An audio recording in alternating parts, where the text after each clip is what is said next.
Your advisors have said that this tight race, increasingly tight race in Iowa, is just perception finally matching reality, that this was always going to be a tight contest in that state. Are you lowering expectations there? I've never raised them.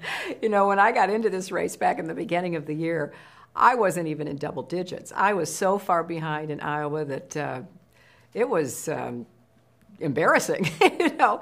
And I respect all of my opponents, and some have been working in the state and been involved with the state or neighboring the state for a long time. So they already had a familiarity and a base of support. So I've been working as hard as I can every single day to build up my own base of support, and I'm encouraged. We're making progress, but I take nothing for granted. This is going to be a tight race, and you know, we have a lot of races coming up. The primary season is so telescoped. I mean, we immediately turn around and go to New Hampshire, and then we go to Nevada, then we go to South Carolina, then we have this huge group of states on February 5th. So I think everybody should just take a deep breath and say, let's go to the finish line, which will be probably midnight West Coast time on February the 5th. So that's what I'm going to do. I'm just going to get up every day and run my campaign. For many weeks, Senator Clinton, when you had a comfortable lead, many of Barack Obama's supporters were urging him to be more aggressive and to fight back a little bit more when it came to your candidacy. It seems as if in recent days you've returned the favor, you've taken off the gloves a bit, and some people are interpreting that as your campaign being pretty nervous about the gains that he has made recently. What is your response to that? Well, that's not the case at all. You know, campaigns have a rhythm, and we're now down to the end. We're going to have a mad dash to the Iowa caucuses, turn around and have a mad dash to the New Hampshire primary, and then keep going. But you have gotten more aggressive. Well, it's time. I have absorbed a lot of attacks for several months now. My opponents have basically had a free rein. I've tried to, you know, bring Democrats together, talk about where we are different from Republicans. The Republicans have attacked me as well, which I think is also a badge of honor. But after you've been attacked as often as I have from several of my opponents, you can't just absorb it. You have to respond. And you know, obviously, I wish that we were running a campaign where, for example, my health care plan would be compared with my opponent's plan. All of us except Senator Obama have universal health care. We cover everybody. Senator Obama doesn't. That's a big difference, and I want people to know that difference before they vote.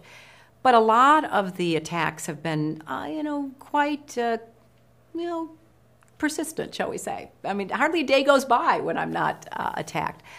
And I just figure that it's about time now for me to draw the contrasts, which I think are pretty important to voters, and that's what I'm going to do. It was announced today that Oprah Winfrey will be campaigning with Senator Obama in 3 key states, Iowa, New Hampshire, and South Carolina. How do you feel about that? I think it's great.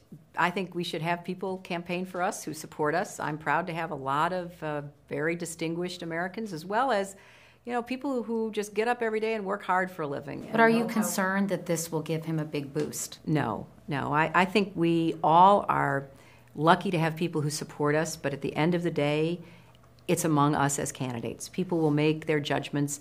You know, I'm proud to have my husband support me. It's wonderful to have someone with his knowledge and experience and, you know, incredible ability to vouch for me, campaigning for me. But at the end of the day, it's about who we are as individuals, what we bring to the race, what kind of president we'll be. And I believe I have the qualifications and experience to be the best president of the Democrats who are running.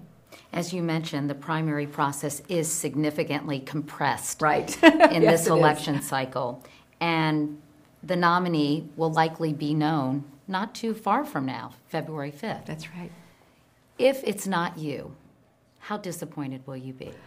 Well, it will be me, but of course, I'm ready to support the Democratic nominee, whoever it is. I'm going to work as hard as I can to elect a Democratic president.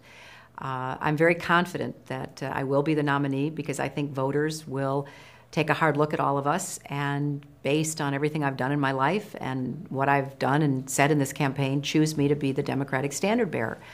But we're going to have a unified party. We're going to be behind whoever we nominate. I know that you're confident it's going to be you, but there is a possibility it won't be. And clearly, you have considered that possibility. No, I haven't.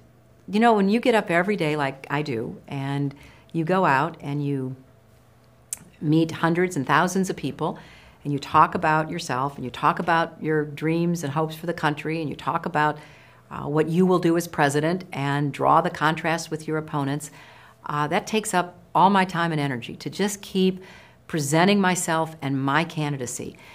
So I get up every day intending to meet and reach as many people as possible. Then I go to bed at night and I get up and I do it all over again. So you never even consider the possibility? I don't.